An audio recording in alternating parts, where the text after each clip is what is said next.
Hi കൂട്ടുകാരെ, പുതിയൊരു വീഡിയോയിലേക്ക് എല്ലാവർക്കും സ്വാഗതം. അങ്ങനെ ശാലിനി വീണ്ടും ജഗദീപിനെ കാണാൻ ചെല്ലണം കേട്ടോ. കാരണം ഈ ഒരു മോർച്ചറിയിൽ കിടക്കുന്ന പെൺകുട്ടി പ്രിയ എന്നുള്ള സത്യം ജഗദീപ് എന്നോട് പറഞ്ഞു കൊടുക്കണം. അപ്പോൾ ജഗദീപ് പറയണേ, മാഡം ഞാൻ എന്താണ് ചെയ്യേണ്ടത്? നീ ചെയ്യേണ്ടത് ഒരു പത്രസമ്മേളനം ഞാൻ സംഘടിപ്പിക്കാം, അതിൽ ഞാൻ പറയുന്നത് പോലെ നീ സംസാരിക്കണം. ഞാൻ നിനക്കൊരു ഇയർഫോൺ തരാം, അവിടെ നീ സംസാരിക്കേണ്ട ഓരോ വാക്കുകൾ ഞാൻ പറഞ്ഞു തരാം എന്നിങ്ങനെ പറയണം കേട്ടോ. അപ്പോൾ ലൈവായി പോകുന്ന ഒരു മീഡിയ ആയിരിക്കും. അങ്ങനെ ശാലിനി പൈസ കൊടുത്തതിന് പ്രകാരം ജഗദീപിനോട് കാര്യങ്ങൾ പറയാനായിട്ടോ. മോർച്ചയിലുള്ള സെക്യൂരിറ്റി പറ്റിച്ചതാണ്. പ്രിയ എന്ന് പറയുന്ന പെൺകുട്ടിയാണ് കാർത്തിക എന്ന് പറയുന്ന പെൺകുട്ടിയാക്കി മാറ്റിയിരിക്കുന്നത്. കാർത്തിക മരിച്ചിട്ടില്ല, കാർത്തിക ഇവിടേക്ക് ജീവിച്ചിരിപ്പുണ്ട്. ഇതിൻ്റെ പിറകിൽ കളിക്കുന്നത് ചില ഏമാന്മാരും അതുപോലെ തന്നെ ഈ വധുഷി എന്ന് പറയുന്നവളുമാണ് എന്നിങ്ങനെ പറയട്ടോ. അപ്പോൾ ഇത് ലൈവായി തന്നെ CI ചന്ദ്രബോസ് കാണണം. അങ്ങനെ ഉടൻ തന്നെ മധുഷിക്ക് വിളിച്ച് കാര്യങ്ങൾ പറയാണ്. ശരിക്കും ഇവിടെ റീമേക്കിൽ സുസ്മിതയാണ് കേട്ടോ, ഇവിടെ മധുഷി എന്ന് മാത്രം. അങ്ങനെ മധുഷിയോട് കാര്യങ്ങൾ പറയാനായിട്ടോ. അങ്ങനെ മധുഷി ഈ ഒരു ന്യൂസ് വെച്ച് നോക്കുമ്പോൾ മധുഷിക്ക് പേടിയാവണം. ഈ ജഗദീപ് എന്ന ആ ഒരു പഴുതാരയെ താൻ എന്തായാലും എടുത്തു കളയണം, അല്ലെങ്കിൽ തനിക്ക് തന്നെ അത് തിരിച്ചടിയാവും എന്ന് മനസ്സിലാക്കണം കേട്ടോ. അങ്ങനെ ഈ സമയം പെട്ടെന്ന് മധുഷി അവനെ അങ്ങ് ആ ഒരു പത്രസമ്മേളനത്തിൻ്റെ ആ സമയത്ത് തന്നെ മധുഷി അലമ്പുണ്ടാക്കിയിട്ട് അവിടെ കയറി ചെല്ലണം കേട്ടോ.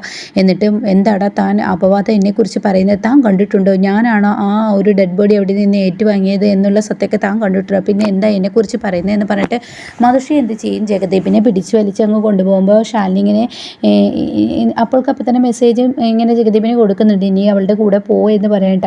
അങ്ങനെ ജഗദീപ് ശാലിനി പറഞ്ഞ നിർദ്ദേശപ്രകാരം ഇങ്ങനെ പോവുകയും ചെയ്യാണ്. പിന്നീടാണെങ്കിലോ അവരിങ്ങനെ ഫോണിൽ കോൺടാക്ട് ചെയ്തും കൊണ്ടിരിക്കുന്നുണ്ട് കേട്ടോ. അങ്ങനെ മധുഷിയുടെ വീട്ടിലോട്ട് ജഗദീപിനെ കൊണ്ടുപോവാണ്. എന്നിട്ട് പറയാണ്, നീ എന്നെ മനസ്സമാധാനത്തോടു കൂടി ജീവിക്കാൻ സമ്മതിക്കില്ലേ?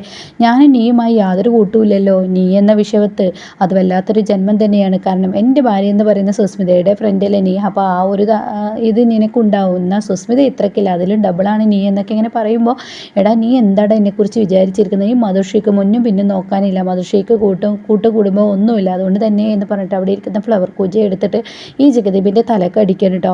അടി കിട്ടുന്നതിനോടുകൂടി ജഗദീപിൻ്റെ ബോധം പോവാണ്. എന്നാൽ ഈ സമയം ഇവിടെ ശാലിനിയും ഈ പറയുന്ന കമലും ആയിരിക്കട്ടെ ശാലിനിയുടെ കൂടെ ഉണ്ടാവും. ഇനി ഇവിടെ അവനെ പോലെയാണെന്ന് എനിക്ക് പറയാൻ കഴിയില്ല.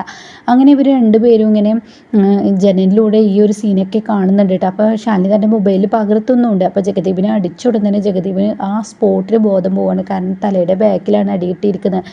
അങ്ങനെ ഈ സമയം പെട്ടെന്ന് ആ ഒരു ദേഷ്യത്തിൻ്റെ പുറത്താണ് മധുഷിയെ അടിച്ചതെങ്കിലും മധുഷിക്ക് പിന്നീട് ബോധം അങ്ങ് വരികയാണ് കേട്ടോ. ഈശ്വരൻ ഞാൻ എന്തായി കാണിച്ചത് എന്ന് പറഞ്ഞിട്ട് അങ്ങനെ തറയിൽ കിടക്കുന്ന ജഗദീപിനെ തൊട്ട് നോക്കുമ്പോൾ ജഗദീപിന് ശ്വാസം എടുക്കുന്നില്ല, ജഗദീപിൻ്റെ ജീവൻ നഷ്ടപ്പെട്ടിരിക്കുന്നു. ഇതോടുകൂടി മധുഷി എന്ത് ചെയ്യുന്നു, ചൂളി ഇങ്ങോട്ട് സോഫയുടെ മുക്കിലോട്ട് പോകാൻ കേട്ടോ. അയ്യോ ഈശ്വര, ഇയാൾ മരിച്ചിരിക്കുന്നു, ഇനിയിപ്പോൾ ഞാൻ എന്ത് ചെയ്യും എന്നിങ്ങനെ ചിന്തിച്ചിട്ട് മധുഷി ഇങ്ങനെ ഇരിക്കുകയാണ് കേട്ടോ. പിന്നീട് മധുഷി ഒന്നും കൂടി ജഗദീപിൻ്റെ അടുത്തോട്ട് വരുമ്പോൾ ജഗദീപ് ശ്വാസം കിട്ടുന്നില്ല കേട്ടോ. ജഗദീപ് വീണ്ടും ശ്വാസമില്ല എന്ന് ഉറപ്പാക്കണം, മരിച്ചു. അപ്പോൾ മരിച്ചിരിക്കുന്നു, ഇയാളുടെ ഡെഡ് ബോഡി മറവ് ചെയ്യണം, അല്ലെങ്കിൽ ഇത് എനിക്ക് തലവേദനയായി മാറും, അതുകൊണ്ട് തന്നെ ഡെഡ് ബോഡി മറവ് ചെയ്യണം എന്നൊക്കെ ഇങ്ങനെ പറഞ്ഞിട്ട് മധുഷി നിൽക്കാനായിട്ടാ. അപ്പോൾ ഈ സമയം ശാലിനിയാണെങ്കിൽ ജനലിൻ്റെ ഉള്ളിലൂടെ ഇങ്ങനെ നോക്കുന്നുണ്ട്, ശാലിനിയും കമലിനും കൂടി നോക്കുന്നുണ്ട് കേട്ടോ. പക്ഷേ ഇതൊന്നും മധുഷിക്ക് അറിയില്ല. അപ്പോൾ ആ സമയമാണ് ആരോ ബെല്ലടിക്കുന്നത്. അപ്പോഴേക്കും മധുഷി ഓടി വന്നിട്ട് ഉമ്മറത്തെ ജനലിനുള്ളിൽ കൂടെ നോക്കുമ്പോൾ കാണുന്ന കാഴ്ച സത്യാമ്മയായിരിക്കും കേട്ടോ. സത്യാമ്മയെ കാണുന്ന മധുഷി ആകെ ഞെട്ടിപ്പോവാണ്. ഇതേ സമയം ഇവരെന്തിനും ഈ സമയം ഇവിടെ വന്നിരിക്കുന്നത്? ഇവർ വന്ന സമയം തീരെ ശരിയല്ല. ഇവരിപ്പോൾ വരുമ്പോൾ ഇവനാണെങ്കിലും ഇവിടെ മരിച്ചു കിടക്കുന്നത്, പക്ഷേ ഇവൻ്റെ ഡെഡ് ബോഡി ഞാൻ എങ്ങോട്ടാണ് മാറ്റുക എന്നിങ്ങനെ ചിന്തിക്കുന്നുണ്ട് കേട്ടോ. അപ്പോൾ ശാലിനിയാണെങ്കിലും ഈശ്വര, ജഗദീപിന് എന്തെങ്കിലും പറ്റിയോ, ഞാൻ പറഞ്ഞ ആ ഒരു വേലത്തരത്തിന് നിന്നിട്ട് അവൻ്റെ ജീവൻ നഷ്ടപ്പെട്ടോ എന്ന കുറ്റബോധത്തോടു കൂടി ശാലിനി ജനലിനുള്ളിലൂടെ നോക്കുമ്പോൾ ജഗദീപ് കാണാൻ പെട്ടെന്ന് കണ്ണു തുറക്കുന്നു കേട്ടോ. എനിക്കൊന്നും പറ്റിയില്ല മാഡം എന്നിങ്ങനെ പറയാം പതുക്കെ കേട്ടോ. അപ്പോൾ നീ പിന്നെ എന്തെങ്ങനെ കിടക്കുന്നത്? അത് അവളെ പറ്റിക്കാൻ വേണ്ടിയാണെന്ന് പറയട്ടെ. ഇനി ഞാൻ കളിക്കുന്ന വേലത്തരം അത് ഞാൻ കാണിച്ചു തരാം ശാലിനിക്ക്. ശാലിനി അവിടെ കണ്ടു നിന്നോ മാഡം, അവിടെ കണ്ടു നിന്നോ എന്ന് പറയട്ടെ. അവിടെ മൊത്തത്തിൽ ഇങ്ങനെ ജഗദീപ് നിന്ന് നോക്കുന്നുണ്ട് കേട്ടോ. പക്ഷേ മധുഷിയാണെങ്കിൽ സത്യാമ്മയെ ഇങ്ങനെ സത്യാമ്മയുടെ മുന്നിൽ നിന്ന് ജഗദീപിനെ എങ്ങനെ ജഗദീപിൻ്റെ ഡെഡ് ബോഡി എങ്ങനെ മറക്കും എന്നുള്ള ആ ഒരു ഇതോടുകൂടി ജനലിൻ്റെ പുറത്തോട്ട് നോക്കുക കേട്ടോ. അപ്പോൾ ഈ സമയമാണെങ്കിൽ ജഗദീപ് അവിടെ മൊത്തത്തിൽ നോക്കുമ്പോൾ കാണാം അവിടെ കളറുകൾ ഇരിക്കുന്നുണ്ട്. ആ കളറിൽ നിന്ന് ബ്ലഡിൻ്റെ കളറായ ആ ഒരു റെഡ് കളർ എടുത്ത് തൻ്റെ ബാക്കിൽ മൊത്തത്തിൽ അങ്ങ് തലയിൽ അങ്ങ് മൊത്തം അങ്ങ് തേക്കാണ് കേട്ടോ. ഇതോട് കൂടിയിട്ട് ജഗദീപ് പിന്നെയും വീണ്ടും ഇങ്ങനെ മരിച്ചതുപോലെയുള്ള ആ ഒരു ലെവലിൽ ജഗദീപ് വീണ്ടും കിടക്കുകയാണ് കേട്ടോ.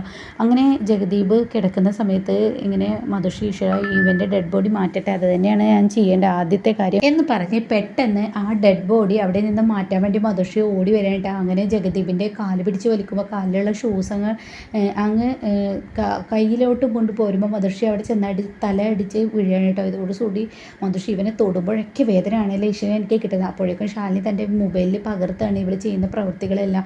അങ്ങനെ ജഗദീപ് എന്ത് ചെയ്യും, ജഗദീപിൻ്റെ കാല് പിടിച്ചിട്ട് ആ 2 ഷൂസും കൂടെ എറിഞ്ഞതിന് ശേഷം അത് സോഫയുടെ ബാക്കിലോട്ട് ഇങ്ങനെ എറിയാണ് കേട്ടോ.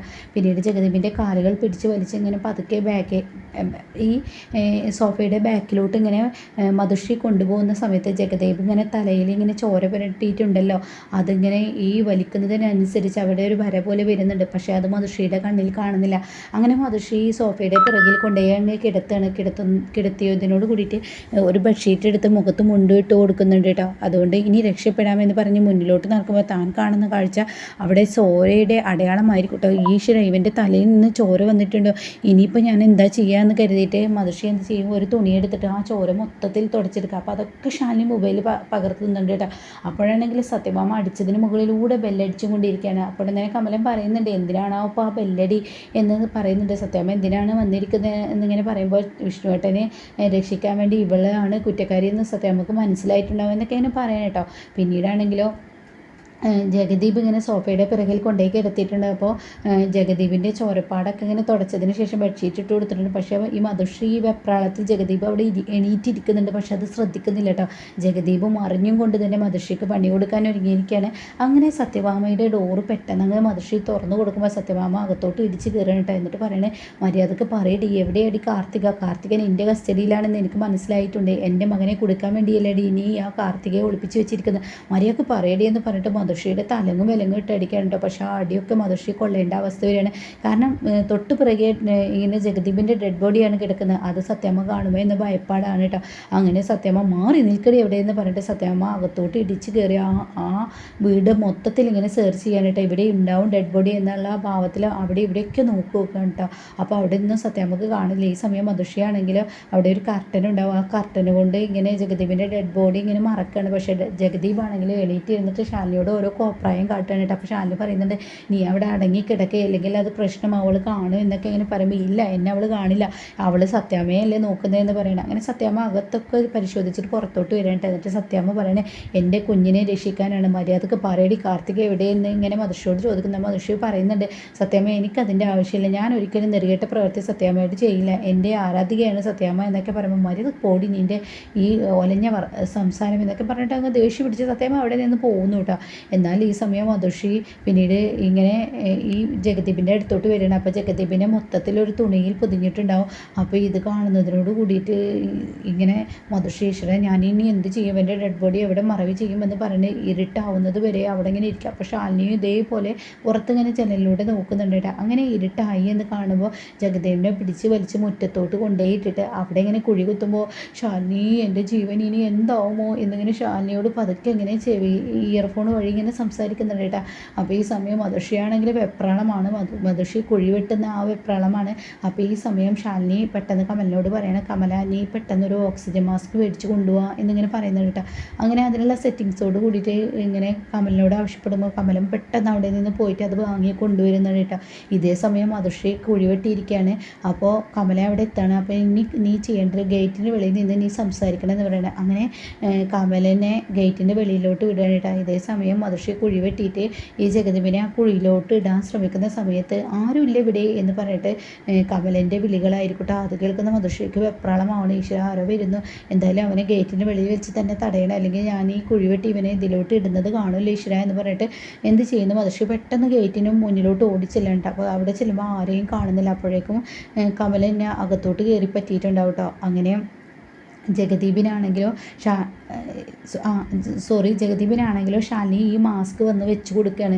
ഷാലിനി ഇങ്ങനെ മാസ്ക് വെച്ച് കൊടുക്കുന്നുണ്ട്. ഇനി പേടിക്കാനൊന്നുമില്ല, ഒരു നിമിഷ നേരം അവളങ്ങ് തിരിയുമ്പോഴേക്കും ഞാൻ നിൻ്റെ ഡെഡ് ബോഡി ഇതിൽ നിന്ന് എടുത്തോളാം, ഇനി പേടിക്കണ ജഗദീപ് എന്ന് പറഞ്ഞിട്ട് ആ മാസ്ക് ഷാലിനി വെച്ച് കൊടുക്കുന്നുണ്ട്. ഇതേ സമയം ജഗദീപ് പറയുന്നുണ്ട്, ഈശ്വര ഇത്രയും കൈവിട്ട കളി ഞാൻ കളിച്ചിട്ടില്ല ഷാലിനി എന്ന് പറയുമ്പോൾ ഇനി പേടിക്കണ്ട എന്ന് പറയുന്നു കേട്ടോ. അങ്ങനെ ഈ സമയം ജഗദീപ് ആ മാസ്ക് വെച്ചിരിക്കുക. പക്ഷേ ഈ ഒരു കമലൻ്റെ വിളി കേട്ടതുകൊണ്ട് തന്നെ ജഗദീപ് മാസ്ക് വെച്ചിട്ടാണ് വെച്ചിട്ടാണ് അവിടെ കിടക്കുന്നത് എന്നുള്ളത് മധുശ്രീ ശ്രദ്ധിക്കുന്നില്ല. മധുശ്രീ പെട്ടെന്ന് ജഗദീപിനെ ആ കുഴിയിലോട്ട് ഇട്ടിട്ടാണല്ലോ പോയിരിക്കുന്നത്. അങ്ങനെ മധുശ്രീ പെട്ടെന്ന് മണ്ണിട്ടങ്ങ് മൂടണേട്ടാ. അതോടുകൂടി മാസ്കിൻ്റെ മുകളിലോട്ടായിരിക്കും ജഗദീപിൻ്റെ മുഖത്തോട്ടെല്ലാം മണ്ണ് വീഴുന്നത്. മൊത്തത്തിൽ മാസ്ക് കൊടുത്തിട്ടുണ്ടാവും. അങ്ങനെ ഒരു ഗ്ലാസിൻ്റെ മാസ്ക് ആയിരിക്കും. അങ്ങനെ മൊത്തത്തിൽ മാസ്ക് കൊടുക്കുന്നത് കൊണ്ട് തന്നെ ജഗദീപിൻ്റെ മുഖത്തോട്ടല്ല, ഗ്ലാസിൻ്റെ മുകളിലോട്ടായിരിക്കും. അങ്ങനെ ചടുപിടുന്നനെ എന്ന് പറയുന്നത് പോലെ മധുശ്രീ പെട്ടെന്ന് ആ കുഴി മൂടി പോവാണ് കേട്ടോ. ഇതേ സമയം ഈശ്വരൻ രക്ഷപ്പെട്ടു, ഇനി ആരും കാണില്ല എന്ന വിശ്വാസത്തോടു കൂടി മധുശ്രീ അകത്തോട്ട് ഓടി ഒളിക്കുകയാണ് കേട്ടോ. തൻ്റെ കൈ കൊണ്ട് ആദ്യമായി ഒന്നിനെ കൊല്ലേണ്ടി വന്നില്ലേ, കുഴിച്ചിടേണ്ടി വന്നില്ലേ, ആ ഒരു മാനസികാവസ്ഥ പ്രത്യേകം തന്നെയാണല്ലോ. അങ്ങനെ അകത്തോട്ട് മധുശ്രീ ഓടി ചെല്ലുമ്പോൾ ഇപ്പുറത്താണെങ്കിലും ഷാനിയും കമലും ഈ കുഴി പെട്ടെന്ന് മൂടിയത് തുറക്കുകയാണ് കേട്ടോ. അങ്ങനെ ജഗദീപിനെ പെട്ടെന്ന് ആ കുഴിയിൽ നിന്ന് എടുക്കുമ്പോൾ ജഗദീപ് എന്ന് പറയുമ്പോൾ ജഗദീപിന് ശ്വാസമില്ല.